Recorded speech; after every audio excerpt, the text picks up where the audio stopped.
Assalamualaikum warahmatullahi wabarakatuh. Halo semuanya, Sobat Arti Talks.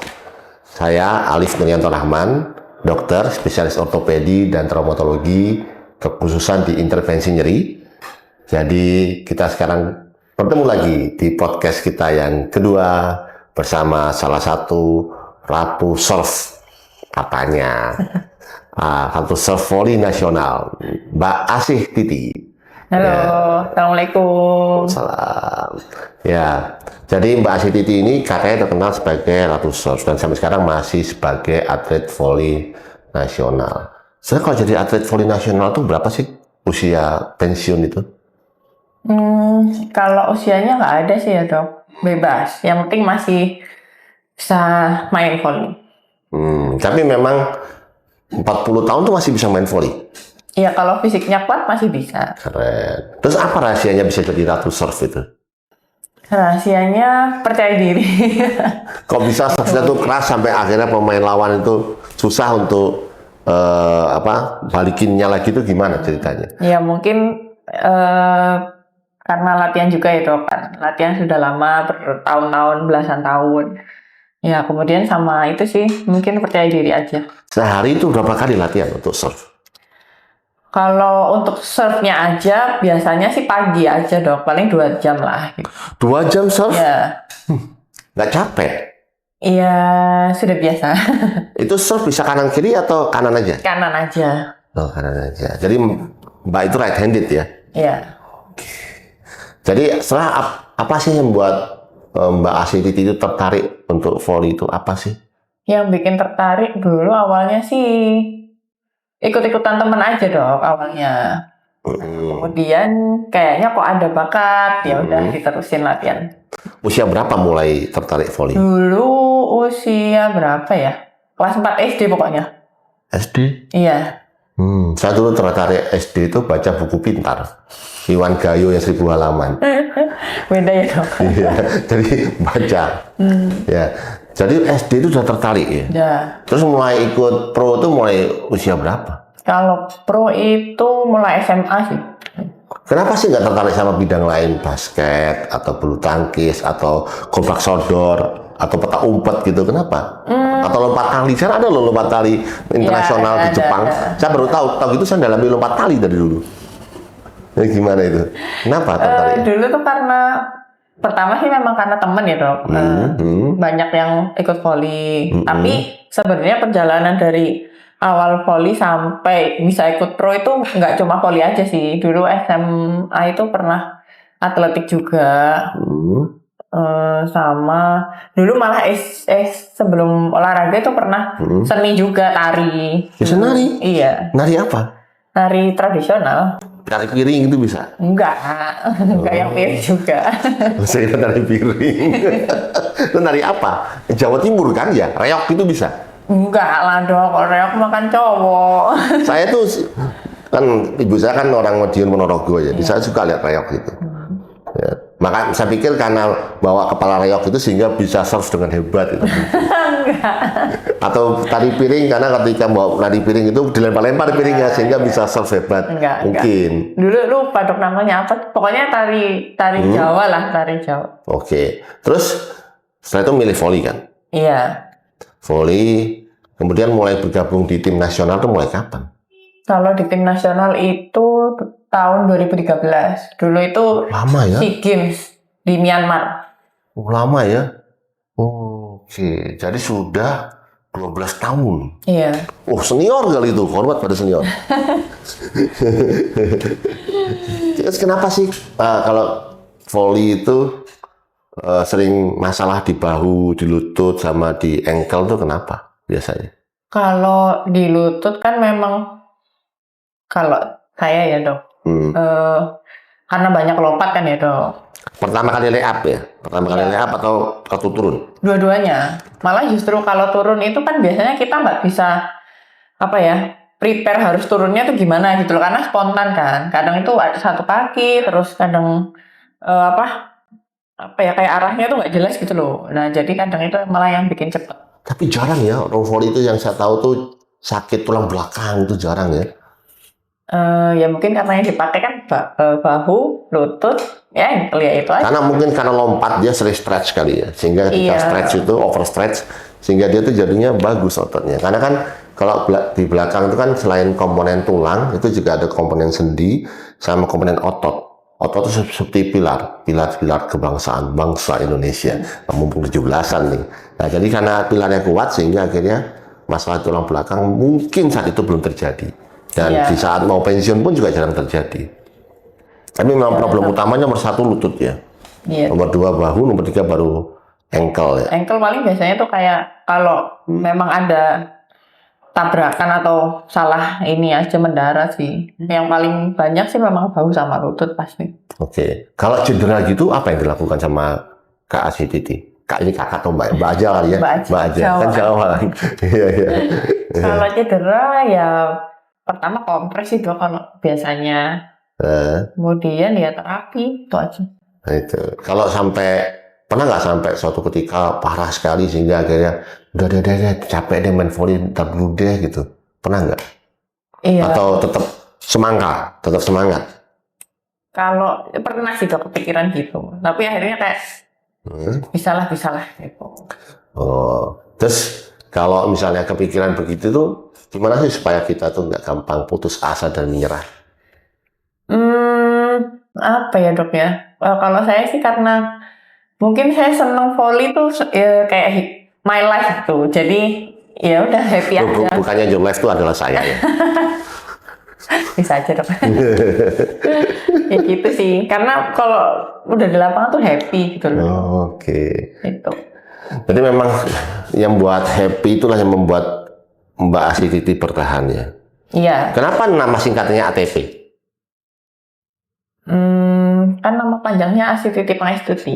Oh, kalau ATP itu energi. Kalau di kita tuh menghasilkan ATP. Jadi kalau kita makan menghasilkan ATP. ATP itu energi. Kalau di saya itu energi cinta untuk Mbak Asih. Enggak. Singkatan ATP itu adenosine trifosfat kalau di bahasa kedokteran itu. Nama ATP.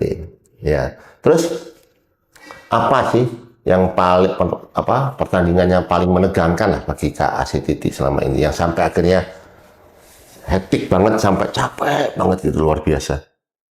Kalau yang menegangkan sih malah biasanya tuh kita kayak di liganya sih dok. Kan kita di Indonesia kan ada Proliga kan. Setiap tahun itu biasanya ada.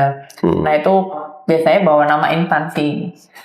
Nah itu malah kalau menurut saya yang paling ini sih. Pressure paling kuat? Iya. Karena instansinya menekan? Iya, enggak juga sih. Kita kan ya pro gitu loh dok. Maksudnya ya pengen ngasih. Kita juga udah di istilahnya main buat mereka. Mereka ngeluarin ya profesionalnya mereka gitu ya. Nah terus kalau misalnya Kak Asih ini kan juga profesional di bank. Nah, salah satu bank di Jawa Timur sana. Sebetulnya secara finansial itu lebih enak jadi pemain volley atau jadi pegawai bank atau jadi istri saya? Kalau yang ketiga kan belum tahu dong. Oh ya belum tahu. Nah, terus. Kalau dibanding itu ya lebih ini yang jadi atlet sih dong. Oke, jadi atlet. Atlet itu lebih enak ya?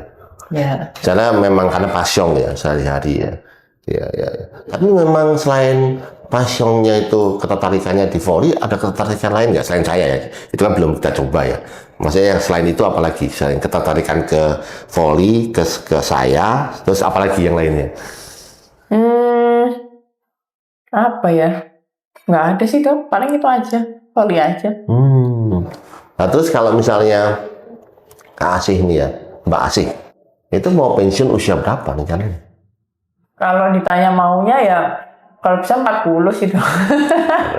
Pemain voli paling tua tuh usia berapa sih?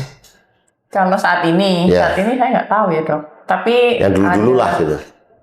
Ada senior saya itu umur berapa ya? 38-an. Kamu sama Yola seusia ya? Iya seusia. Cuma beda setahun aja sih. Ya Yola lebih muda sedikit setahun ya. Ya. Terus kalau setelah pensiun dari volley mau jadi apa? Pelatih volley? Enggak. Yang paling gampang itu ya. Mau jadi apa ya dok ya? Apa tetap Kalau di bank kan tetap ya sampai pensiun, karena kan untuk ya sebenarnya saya juga nggak tahu sih nanti ya, gimana gitu ya dok. Pengennya sih yang nyantai aja tapi duit tetap ada. Nyantai aja tuh istrinya ortopedi. Nyantai banget. Terus selain rencana apa? Bayangannya apa ketika mau pensiun 40 tahun itu mau ngapain? Mau buka warung penyet IWAP gitu, atau mau nyaingin bebek kayu tangan atau bebek Yudi, kan di sana kan enak gitu kan ya. Atau mau buka jemur sari itu apa? Bukris ya. Iya. Ya. Nah, apalah gitu. Iya paling itu sih dok. Pikirannya masih mau usaha tapi belum ada gambaran apa gitu usahanya. Cuman pengennya bisnis lah. Bisnis ya. Ya sih. Memang salah satu pintu rezeki itu bisnis ya. Yang bisa fleksibel. Saya kalau bisnis kan ya udah pengen libur ya libur dulu gitu kan. Tapi bisnis itu berat loh. Di 2 tahun pertama itu berat pengalaman saya. Ada tetesan air mata. Kemudian kalau tetes darah itu kan PMI ya. Banyak lah. Mulai di stepping, mulai dibohongin, mulai dikhianati, mulai ada pasang surutnya. Siap nggak sih nggak ada pikir gitu-gitu? Harus siap lah. Ya, karena no pain no gain ya, tidak ada hasil tanpa perjuangan ya. Karena memang kalau ya hebat sih, karena jarang orang yang jadi atlet voli itu mau jadi pebisnis, jarang. Ya. Terus sekarang ini selain voli, kemudian di salah satu bank di Jawa Timur, apalagi kegiatannya? Iklan gitu atau apa gitu itu? Nggak ada sih, paling itu aja. Sama anak. Ibu rumah tangga banget ya, istri yang ideal ini kelihatannya. Ya. Terus latihan tiap hari itu berapa lama sih? Kalau tiap hari latihan itu supaya tetap fit sama bugar itu berapa lama? Kalau latihan biasanya sih cuma pagi 2 jam, sore 2 jam itu aja. Itu nggak itu aja, itu banyak itu Mbak. Saya 2 jam tidur, 2 jam tidur lagi. Banyak itu. Ya. 4 jam sehari latihan. Ya. Itu yang standar sih, standar. Iya, biasanya bisa 3 jam, bisa lebih. Paling banyak berapa latihan sehari? Kalau dulu ya dok ya, dulu itu bisa pagi jam 8 sampai siang itu kira-kira jam 12, jam 1. Terus istirahat tuh cuma makan, ganti baju, latihan lagi sampai sore, sampai maghrib. Pernah ya gitu? Itu pernah? Wah, ngeri. Hebat. Tapi nggak selalu, itu cuma ya 1-2 case aja. Makanya dia jadi atlet nasional. Makanya kan no pain no gain ya. Nggak akan ada sesuatu tanpa sesuatu yang luar biasa ya. Jadi memang orang itu kan selalu melihat sekarang. Oh hebat, enak, kemudian wah mantap. Tapi kan mereka nggak lihat perjuangannya ketika dulu. Bagaimana kita berjuang untuk mencapai sesuatu yang terbaik. Karena memang kalau menurut saya ya, mimpi itu harus setinggi-tingginya. Iya. Ya, bukan setinggi langit. Kalau bisa sampai ke langit ke-7. Kalau jatuh dia masih di antara awan-awan dan bintang-bintang. Betul. Ya. Makanya menurut saya, kalau orang itu visioner ke depan ya dia kan nggak pernah lekang oleh waktu. Karena ketika lihat masih usia 32 tahun, masih cantik. Udah punya anak 1, masih cantik juga. Ya kan? Kemudian masih latihan terus, tiap hari 4 jam. Nah, kalau latihan itu ada stretching nggak?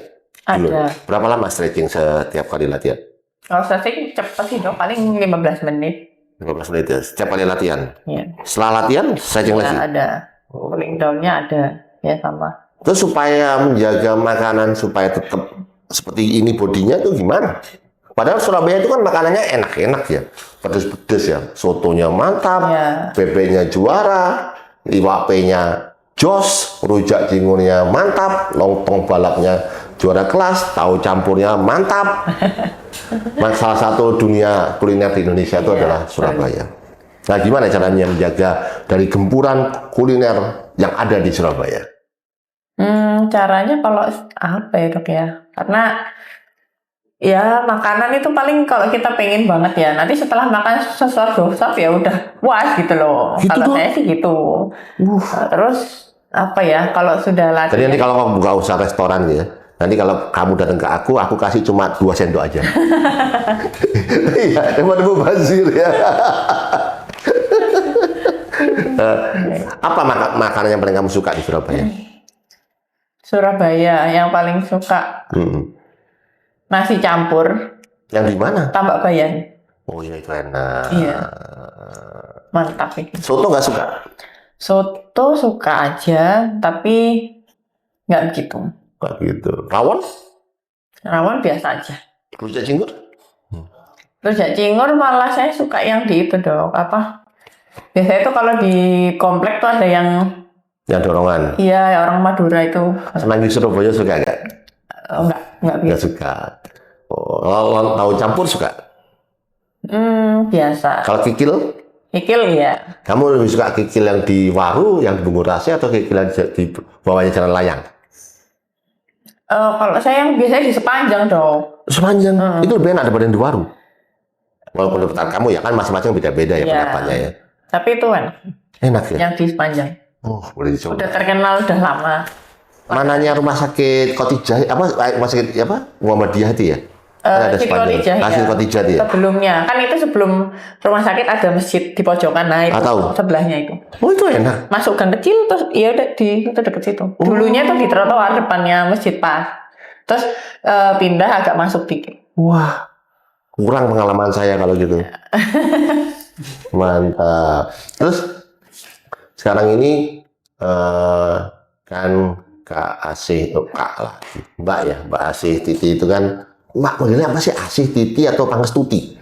Itu semuanya Titi, II semua itu. Iya, Asih aja dong. Ya, oke Mbak Asih, kan sempat berobat ke sini ya, ke artikular klinik ya. Apa sih kesannya berobat ke klinik kita ini? Kalau kesannya pertama sih nyaman banget toh, nyaman banget, tempatnya bagus, fasilitasnya bagus semuanya, terus pelayanannya juga bagus semua, dokternya juga enak banget jelasinnya. Lebih enak daripada kikil sepanjang. Terus, Iya, sama penanganannya juga kayak pas gitu loh dok, langsung. Ya, jadi memang kita ini kan klinik ortopedi fokus nyeri ya. Jadi kalau orang takut dioperasi ke kami. Jadi kami ini istilahnya tuh benteng terakhir. Kalau zaman saya dulu ada namanya Takeshi Castle. Ya. Benteng Takeshi. Jadi kita pertahanan terakhir sebelum orang memutuskan untuk operasi. Dan kami juga sesuai indikasi. Kalau indikasi operasi ya kita sarankan operasi. Kalau indikasi nggak dioperasi ya sudah enggak. Dan kita punya banyak modalitas untuk tindakan apapun di klinik kita. Sekarang paling baru nanti kita cobakan ke Kak Asih namanya K-Laser. Oh, gitu. Baru lagi itu, K-Laser dari Italia generasi keempat. Generasi keempat itu generasi baru karena dia ada 4 gelombang. Dan efeknya luar biasa. Salah satu yang mencoba dan saya tertarik adalah saya sendiri. Yang kedua ada Wakil Perdana Menteri Malaysia. Itu juga pakai dan hasilnya juga bagus. Kemudian kita juga ke KPJ Ampang Putri, salah satu rumah sakit di sana di Malaysia, dan kita lihat sendiri bagus. Akhirnya kita adakan di sini. Nah itu memang salah satu solusi terbaik untuk mengatasi nyeri. Kalau kan ini kalau nyeri kan bisa pilihannya bisa 3 ya. Disuntik, operasi, atau enggak disuntik, enggak dioperasi. Nah kita sekarang punya modalitas untuk enggak disuntik dan enggak dioperasi. Jadi semuanya ada di kita. Jadi kita ini seperti Hogwarts lah. Ya. Jadi orang datang ke sini sakit, ngeluh, kemudian datang keluar dengan senyuman. Harapannya itu sih yang bisa kita kerjakan ke semuanya. Dan harapannya juga dengan podcast ini kita bisa mengajak teman-teman untuk tetap hidup sehat. Karena bagaimanapun juga hidup sehat itu paling penting. Iya. Dan yang kedua adalah bagaimana kita bebas nyeri. Karena kalau bahasa kerennya, life is movement, movement is life. Hidup adalah gerak, dan gerak adalah kehidupan. Jadi kita harus tetap bebas nyeri, berapapun usia kita. Bahkan kalau kata saya, usia emas, usia berkarya. Jadi semakin tua kita, semakin kita bisa berkarya. Makanya itu ketika saya tanya Kak Asih nggak kenal pensiun, Mbak Asih ya nggak kenal pensiun, menurut saya luar biasa. 40 tahun setelah 40 tahun mau jadi pebisnis, wah itu miss banget bagi saya. Ya, terus apa pesan-pesan bagi teman-teman yang ada yang nonton podcast ini supaya dia sadar tentang hidup sehat, olahraga, kemudian supaya tidak gampang cedera, dan yang paling penting adalah pesan untuk teman-teman untuk apa sih fungsinya keartikulan klinik ini apa? Silakan Kak Asih. Kalau untuk pesan-pesannya, yang pertama untuk hidup sehat sih itu penting banget ya dok, karena memang mencegah itu lebih baik daripada mengobati. Istilahnya kalau bisa jangan sakit ya jangan sakit, karena kalau sakit itu udah nggak enak, terus keluar biaya banyak, gitu-gitulah.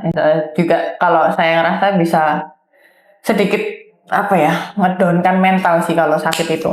Nah, terus sedikit tapi berarti ya. Iya. Ya, karena terus, kan dengan kita sehat kan lebih bisa berbagai macam mau gini, mau gerakan ini lebih enak gitu. Siap. Nah, kemudian kalau untuk olahraga itu harus, tapi tetap harus pemanasan, stretching, kemudian lebih aware, istilahnya ada yang kalau misalkan ada yang sakit di badan ya segera diperiksakan sih kalau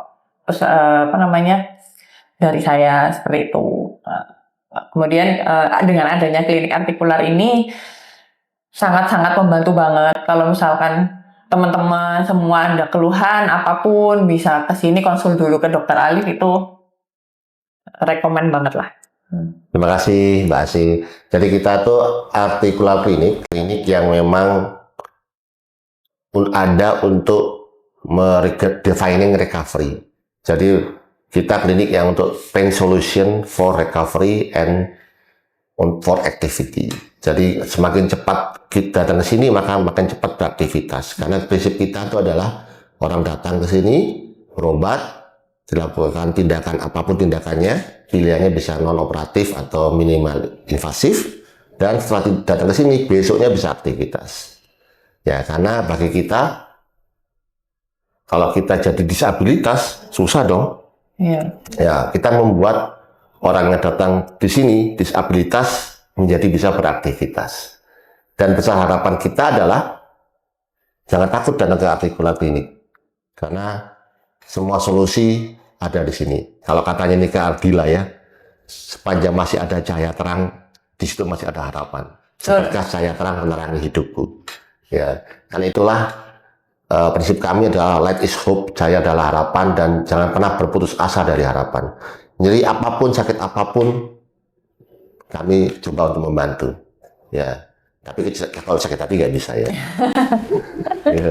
Itu saja sih dari kita. Terima kasih semuanya. Terima kasih juga Mbak Asih sebelum jadi calon istri saya. Terima kasih. Ya, terima kasih semuanya, sahabat Artitalk. Saya Alif Nuryanto Rahman. Tetap selalu sehat, tetap selalu semangat, tetap selalu bergerak. Assalamualaikum warahmatullahi wabarakatuh. Terima kasih Mbak Asih.